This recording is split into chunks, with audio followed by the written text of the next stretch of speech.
От известно време следях различни варианти, търсех варианти за себе си. Честно казано, попаднах на няколко публикации в LinkedIn. Позамислих се, разгледах информация, реших да си направя среща с ваш колега. Това, което ми хареса, е начина, по който водихме разговора и диалога. Нямаше високопарност, нямаше крайна, т.е. ние предлагаме това и толкова. Имаше търсене както от моя, така и от ваша страна. Вие търсехте информация.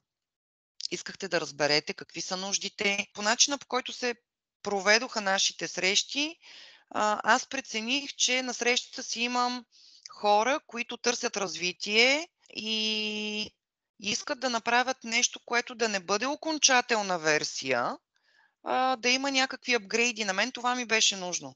На мен не ми Мгм. беше нужно нещо готово, окончателно, защото в крайна сметка аз съм наясно, че нашата работа е такава, че във всеки един момент моите нужди могат да се променят, нуждите на моите клиенти могат да се променят, така че си потърсих партньори, които също да имат готовност за промени и някакво развитие. Защо повярва в нас като екип?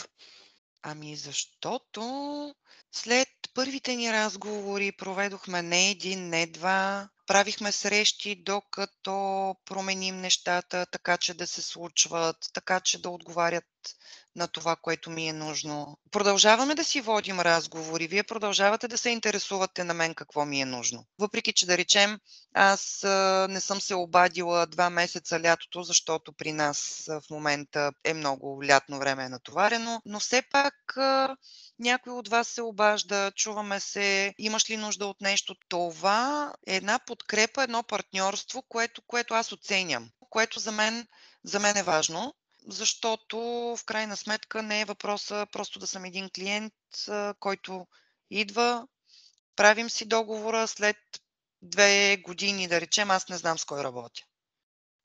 Ние си се чуваме, ние продължаваме да си говорим. Вие какво мислите, аз какво мисля. Така че това води до доверие. И разбира се, това, че сте си свършили работата както сме говорили. Нямам повод за недоверие.